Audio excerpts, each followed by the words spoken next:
അവനെ എങ്ങനെയൊന്ന് സമാധാനിപ്പിക്കേണ്ടത്? അയ്യോ,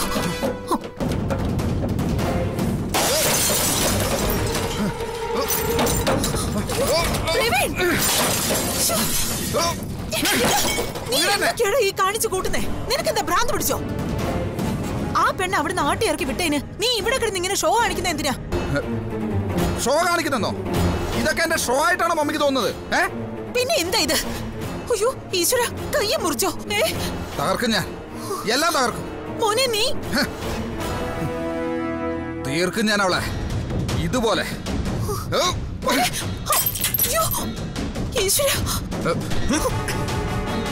തീർക്കണം.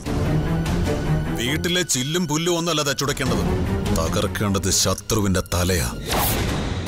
അടിച്ചു ചതയ്ക്കേണ്ടത് അവളുടെ അഹങ്കാരത്തിന്റെ പത്തിയാ. ഇരുത്തി തോലുരിച്ച് കളഞ്ഞു അവള്. കൂടെ നിൽക്കാനും മോക്ക് കുട പിടിക്കാനും സുന്ദരിയായ ഒരു അമ്മയും.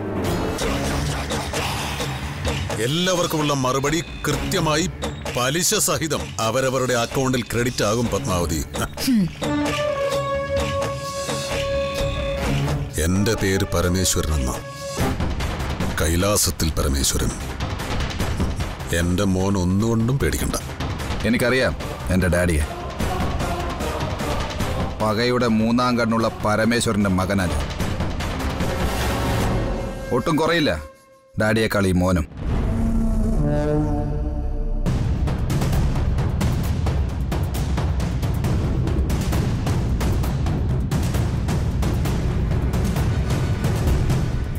ആ, നിങ്ങളെവിടെ? എനിക്കൊന്ന് കാണണം. ഞാനിപ്പോ തന്നെ വരാം. നീ ഇനിയിപ്പോ എവിടേക്കാ? ഒരു ചെറിയ പണിയുണ്ട് മമ്മി. ഒരു സ്കെച്ച് ഇടണം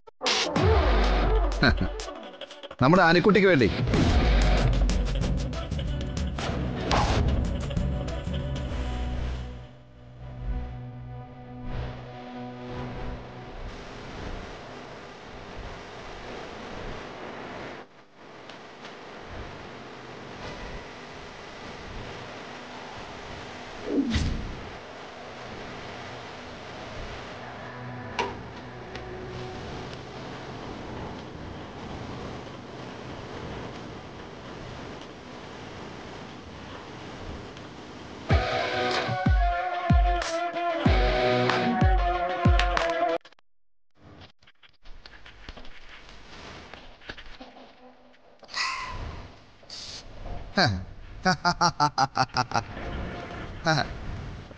അവളുടെ വീട്ടിൽ ചെന്ന് കയറി അവിടെ ഇരുന്നങ്ങ് ഉരുകി. അതിന് പകരം വീട്ടണ്ടേ? വേണ്ട, വേണം, പകരം വീട്ടണം. അവളെ അങ്ങനെ അങ്ങ് വെറുതെ പറ്റൂടാ എനക്ക്? ഇല്ല, പകരം വീട്ടാതെ അടങ്ങോടാ ഞാൻ.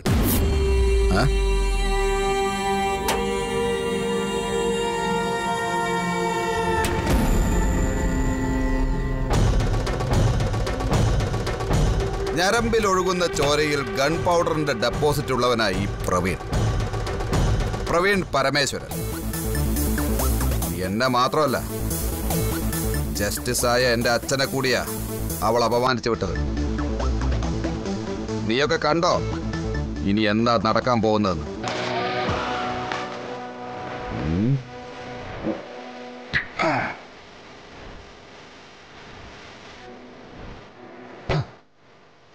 അവളെ ആരും കെട്ടില്ല.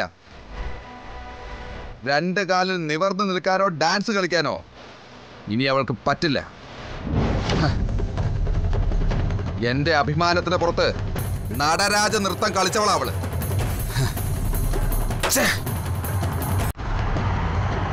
പ്രവീണെ, നിന്നെ അപമാനിച്ചതിന് നീ കൊടുക്കുന്ന ശിക്ഷ ഒട്ടും ചെറുതാവരുത്.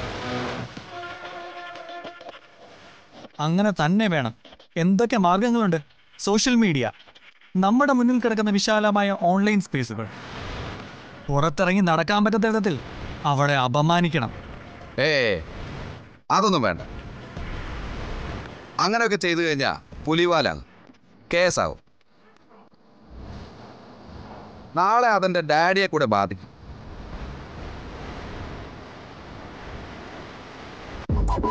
അല്ലാതെ തന്നെ അവളെ ഞാൻ കുളിപ്പിച്ച് കിടത്തും.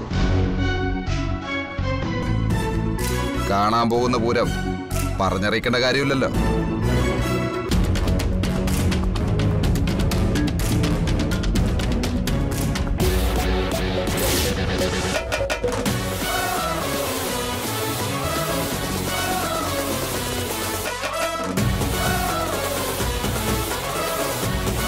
എന്റെ പേര് പ്രവീൺ പരമേശ്വരൻ എന്ന. കുറി വരച്ച കൊണ്ടേ പോകൂ.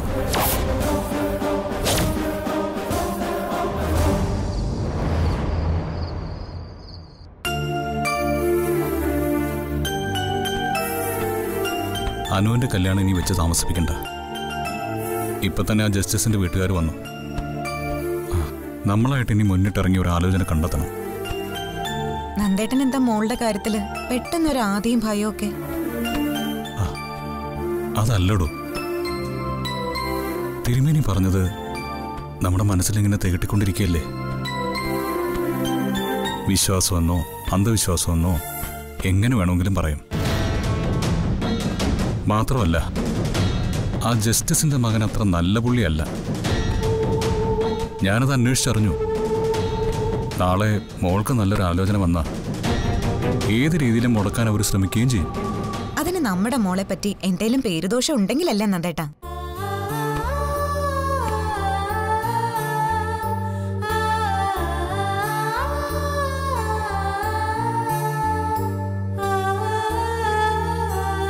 എന്തിനാ ആവശ്യമില്ലാത്ത കാര്യങ്ങളെ പറ്റി ചിന്തിക്കുന്നത്? ചില കാര്യങ്ങളെക്കുറിച്ച് ചിന്തിക്കണം. ചില കാര്യങ്ങൾ നമ്മൾ മുൻകൂട്ടി കാണണം. അതിന് തടയിടുകയും വേണം.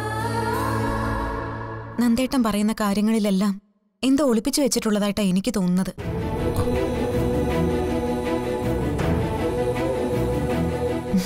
നോക്ക്, സത്യം പറ, ഞാൻ അറിയാത്ത എന്തെങ്കിലും ഒരു ഭയം നന്ദേട്ടന്റെ മനസ്സിലുണ്ടോ? എന്ത് ഭയം? ഞാൻ നേരത്തെ പറഞ്ഞില്ലേ, ഒന്നുമില്ല. അവളുടെ പിറന്നാൾ നമ്മൾ നന്നായിട്ട് ആഘോഷിച്ചില്ലേ?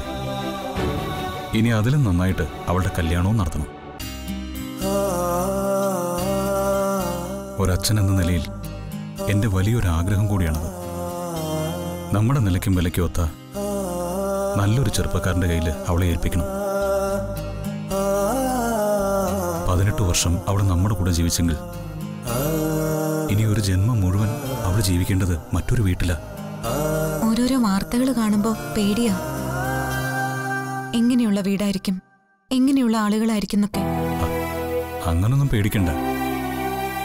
നമ്മൾ അങ്ങനെ വലിയ മഹാപാപം ചെയ്ത ആളുകളൊന്നും അല്ലല്ലോ. അതുകൊണ്ട് നമ്മുടെ മോൾക്ക് നല്ലതേ വരൂ. നല്ലൊരു ചെറുപ്പക്കാരൻ അവളെ തേടി വരും. അതെനിക്ക് ഉറപ്പാ.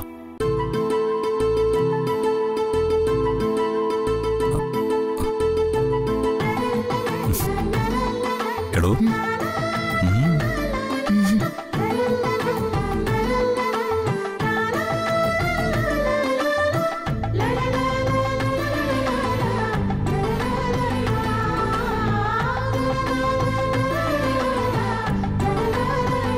അയ്യോ അമ്മക്കുട്ടി, ഓടി വരണേ.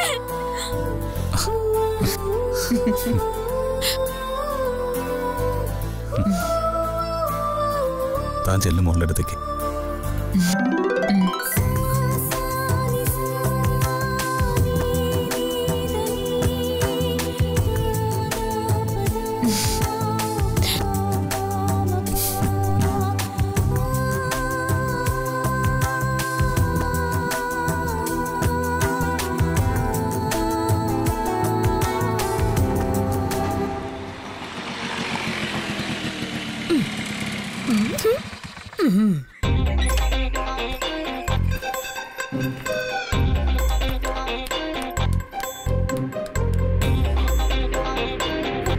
ആരും കാണുന്നില്ലല്ലോ.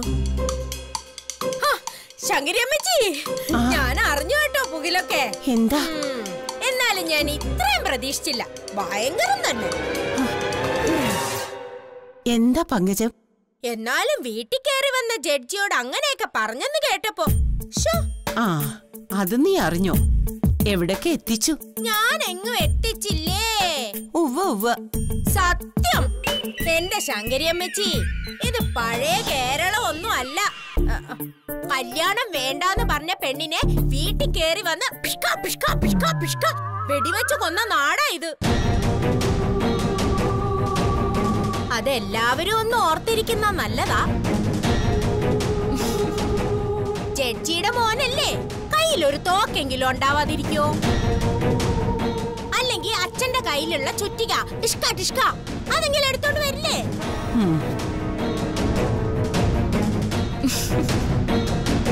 ആ ഇനിയിപ്പൊ എന്താ നടക്കാന്ന് ആർക്കറിയാം. എന്റെ വായിന്ന് നീ ഒന്നും കേക്കരുത്. അതിനൊപ്പം ഞാനായോ കുറ്റക്കാരി? എല്ലാ ദിവസവും എന്റെ വായിന്ന് എന്തെങ്കിലും കേൾക്കാതെ നിനക്ക് അടക്കം വരില്ലല്ലേ? നീ പോയി നിന്റെ പാട് നോക്കി ചെല്ല്. രാവിലെ എന്നെ ശങ്കരിയമ്മച്ചി എന്നെ മൂടങ്ങ് കളഞ്ഞു. എന്നാലും എല്ലാവരും ഒന്ന് ശ്രദ്ധിക്കുന്ന നല്ലതാ. അനുകുട്ടിയൊക്കെ എവിടെ പോയോ ആവോ?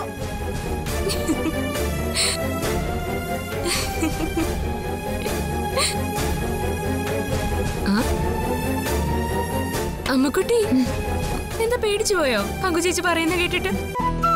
ഇനി ആ ജസ്റ്റിസിന്റെ മോൻ തോക്കും കൊണ്ട് ഇങ്ങോട്ട് കയറി വരുമെന്നാണോ ചിന്തിക്കുന്നത്?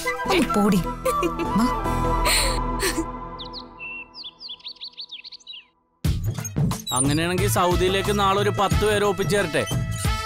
എന്ത്? അത് വേണ്ട, അത് വേണ്ട. കാര്യങ്ങൾ നടന്നു കഴിഞ്ഞാൽ 50-50. അതിനാണെങ്കിലേ ശശാങ്കനുള്ളൂ. ഇല്ലേ കട്ട് ചെയ്തോ. ഓക്കെ, ഞാനില്ല. ശശാങ്കേട്ടാ, കോഫിയാണല്ലേ? കുടിച്ചിട്ട് പോയ നടക്ക്, ശരീരമൊക്കെ ഒന്ന് അനങ്ങട്ടെ. ഓ ചേച്ചി, എന്റെ കാറിന്റെ ചാവി എവിടെ? അത് ശരി, എന്നോടാണോ ചോദിക്കുന്നത്? അതിന് ഞാൻ നിന്റെ കാറൊന്നും എടുക്കാറില്ലല്ലോ. പിന്നെ അത് എവിടെ പോവാനാ? അളിയനെടുത്തോ? ആ യമുനെ, കുഞ്ഞാറ്റൊരു ചാവി എടുത്ത് കളിക്കണ്ടായി. അത് അളിയന്റെ ആയിരുന്നാ? അത് നേരാ, നീ പോയി നോക്ക്.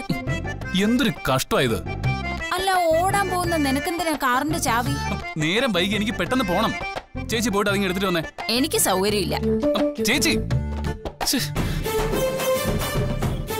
എന്തോ നൂലാമാല നടക്കണ്ടല്ലോ ഇവിടെ. ഇത് ഞാൻ കണ്ടുപിടിക്കും. എന്തോ അലമ്പ് നടക്കുന്നു. ഒന്നുമില്ല. ദേ കൊച്ചെ, നീ ബെല്ലും ബ്രേക്കും ഇല്ലാത്ത നാവും കൊണ്ട് അതും ഇതും പറഞ്ഞോണ്ട് നടന്നോ. നിന്റെ ബിബിൻ ചേട്ടായില്ലേ, വേറെ ആരെങ്കിലും കെട്ടിക്കൊണ്ടു പോവും. പിന്നെ എന്നാ നീ പോയി നിന്റെ പണി നോക്ക്. ഒരു സത്യം പറഞ്ഞു തരാന്ന് പറഞ്ഞാൽ വിശ്വസിക്കൂല. അനുഭവിക്കുമ്പോ പഠിച്ചോളും. അല്ല പിന്നെ അങ്ങനെ തോന്നാൻ കാരണം നീ നിന്റെ കുഞ്ഞുറുമ്പിന്റെ ബുദ്ധി കൊണ്ടൊന്ന് ആലോചിച്ച് നോക്കിയേ. ഓടാൻ ഇവിടെയെങ്കിലും സ്ഥലമില്ലാഞ്ഞിട്ടാണോ വിപിനളിയൻ കാർ ഓടിച്ച് 4 കിലോമീറ്റർ എന്നിട്ട് പിന്നെ അവിടെ നിന്ന് ഓടണത്? അപ്പൊ ആ വഴിയിൽ എന്തോ ഒരു ചുറ്റിക്കളിയില്ലേ? ഒന്നില്ലെങ്കിൽ അളിയൻ പോണ വഴിയിൽ വല്ല വുമൻസ് ഹോസ്റ്റലും കാണും, അല്ലെങ്കിൽ അളിയൻ പോണ വഴിയിൽ നല്ല സുന്ദരി പെമ്പിള്ളേര് നടക്കാൻ പറഞ്ഞിട്ടുണ്ടാവും. ചുമ്മാ ഓരോന്ന് വിളിച്ചു പറയല്ലേ. ഞാൻ പറയാനുള്ള പറഞ്ഞു. അവസാനം കസ്തൂരി മാമ്പഴം കാക്കോത്തി കൊണ്ടുപോയിട്ട് ഈ അളിയനെ കുറ്റം പറയാൻ നിൽക്കരുത്, അത്രേ ഉള്ളൂ.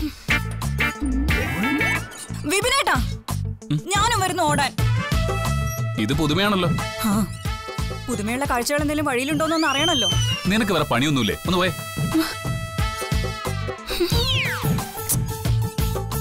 എടി, കണ്ണു മുഴിച്ച് നിൽക്കാതെ അവന്റെ പുറകെ ചെല്ലടി. അവനെ ആരെങ്കിലും കൊത്തിക്കൊണ്ടു പോകുന്നു. അങ്ങനെ വിട്ടാ പറ്റില്ലല്ലോ. എന്തോ ചുറ്റിക്കളിയുടെ കൈയോടെ പിടിക്ക്. അങ്ങനെ അളിയൻട്ടൊരു കുത്തിത്തിരിപ്പുണ്ടാക്കിയപ്പോ എന്താ ഒരു മനസുഖം. ഇനി അവളായി, അവളുടെ പാടായി. അയ്യോ, കാപ്പി മറന്നുപോയി. തന്നത് കുടിച്ചില്ലെങ്കിൽ പിന്നെ ഇനി ചോദിച്ചാലും കിട്ടൂല. തിരുപ്പണ്ടേ.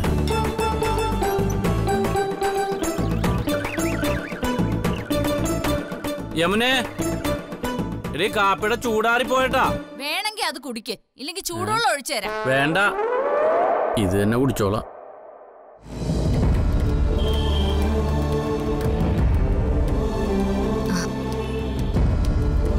അമ്മക്കുട്ടി എന്തോന്നും മിണ്ടാത്തെ? വീട്ടിൽ നിന്ന് ഇറങ്ങിയപ്പോ പങ്കുചേച്ചി പറഞ്ഞത് കേട്ടതിന്റെ പേടി ഇതുവരെ പോയില്ലേ? എന്നാലും ചിന്തിക്കുമ്പോ അത്ര കടുപ്പിച്ചൊന്നും നീ ആ ജസ്റ്റിസിന്റെ മോനോട് പറയണ്ടായിരുന്നു തോന്നുന്നു. പിന്നെ പറയാനുള്ളത് കൃത്യമായിട്ട് തന്നെ പറയണം. അവനോട് അത്രേ പറഞ്ഞുള്ളൂ എന്ന വിഷമം മാത്രമേ എനിക്കുള്ളൂ. അമ്മുക്കുട്ടിക്ക് അറിയോ ആരെയൊക്കെ എങ്ങനെയൊക്കെ ദ്രോഹിച്ചിട്ടുള്ള ആളാണ് അവനെന്ന്? എന്നാലും മോളെ, നമ്മളൊരു ശത്രുവിനെ ഉണ്ടാക്കിയതുപോലെ എനിക്ക് തോന്നുന്നു. അന്നേരം നീ പറഞ്ഞതൊക്കെ ശരിയാണെന്ന് തോന്നിയെങ്കിലും ഇപ്പൊ അങ്ങനെ അല്ലാന്ന് തോന്നുക. എന്താ ഞാൻ പറഞ്ഞതിൽ എന്താ തെറ്റ്? ഇപ്പൊ തോന്നുന്നുണ്ടോ ഞാൻ പറഞ്ഞത് ശരിയായില്ലെന്ന്? അതല്ലടി, എത്രയൊക്കെ ആയാലും നമ്മളെക്കാൾ വലിയൊരാളെ നമ്മൾ ശത്രുവാക്കിയതുപോലെയാ എനിക്കിപ്പോ തോന്നുന്നത്. ഒന്നുമില്ല. മര്യാദയ്ക്ക് വേഗം കൈയും വീശി നടക്കാൻ നോക്കിയേ. വാ അമ്മുക്കുട്ടി, എന്റെ ചക്കരയല്ലേ. ഓടുന്നതിനനുസരിച്ച് നമ്മുടെ സൗന്ദര്യം കൂടോ വിപിനേട്ടാ? എന്നാ കള്ളന്മാരൊക്കെ എത്ര സുന്ദരന്മാരായനെ. എപ്പോഴും ഓട്ടോ അല്ലേ, അവരുടെ പുറകെ ഓടുന്ന പോലീസും. എന്തെങ്കിലും ചോദിക്കുമ്പോ ഓടുന്നു.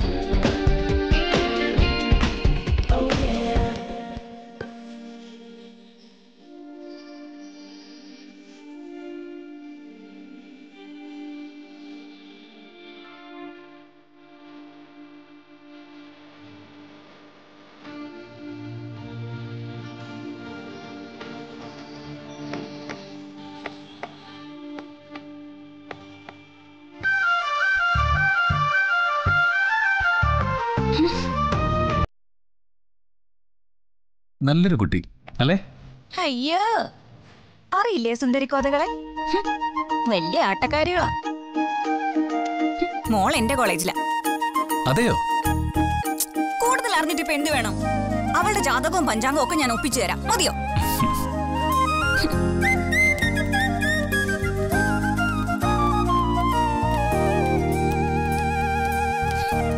എന്താ നോക്കിക്കൊണ്ട് നിൽക്കുന്നേ? അല്ല, നമുക്ക് ഇങ്ങോട്ട് പോവാം. വേണ്ട, വന്നേ. അല്ല, ഇങ്ങോട്ട് വാ.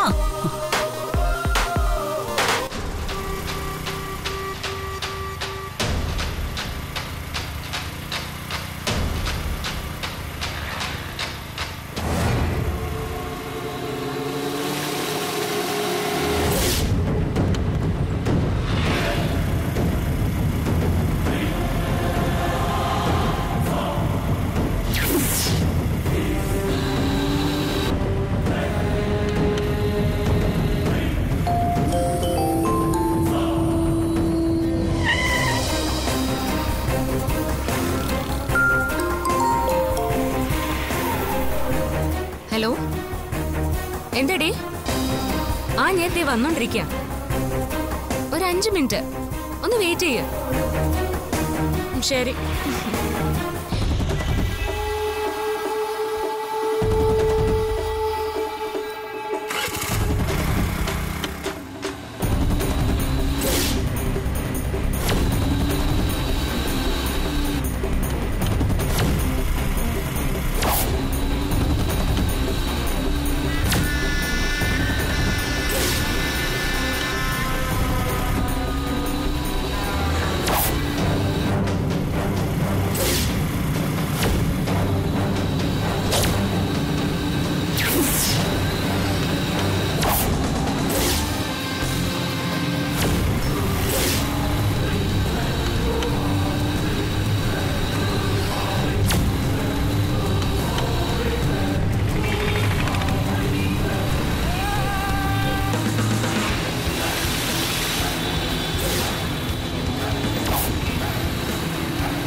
ആംബുലൻസ് വിളിക്കാം.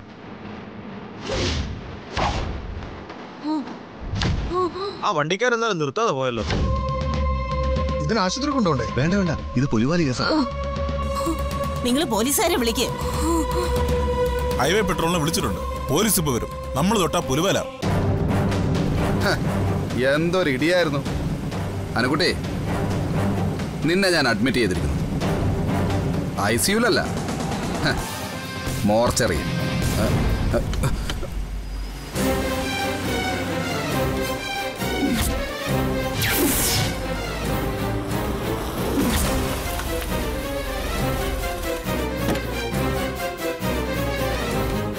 ഒന്ന് മാറിക്കേ. ഇതെന്ത് പറ്റിയതാ? Accident madam. കുട്ടി കുട്ടി നിങ്ങൾ എന്തായി കാണിക്കുന്നേ? ഹോസ്പിറ്റലിൽ കൊണ്ടുപോകാതെ ഇങ്ങനെ ഫോട്ടോ എടുത്തോണ്ടിരിക്കുക. കുട്ടി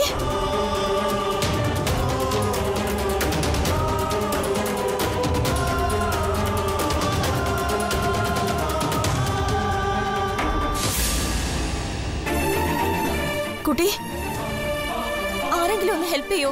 വേഗം ഹോസ്പിറ്റലിൽ കൊണ്ടുപോകണം. പിടിക്ക് പതുക്കെ.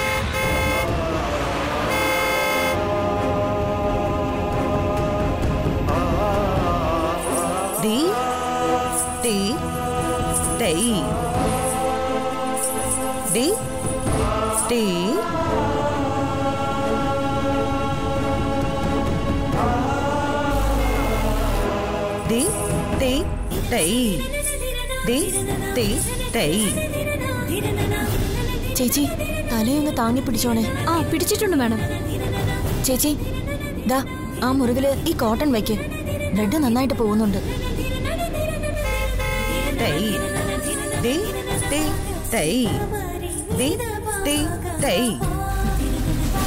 മേഡം, കുട്ടിക്ക് അനക്കൊന്നുമില്ലല്ലോ, പേടിയാവുന്നുണ്ട്. പേടിക്കണ്ട, ഒന്നും സംഭവിക്കില്ല. ഞാനൊരു ഡോക്ടറാ. ഇപ്പൊ തന്നെ നമ്മൾ ഹോസ്പിറ്റലിൽ എത്തും. ആ ശരി മേഡം, ശരി.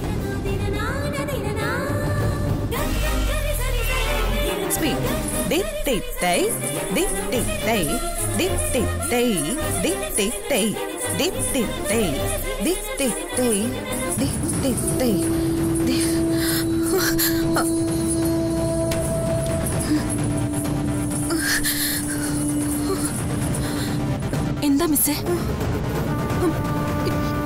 എന്താ പറ്റിയ ടീച്ചർ? എന്തോ പെട്ടെന്ന് കണ്ണിൽ ഇരുട്ട് കയറിയതുപോലെ.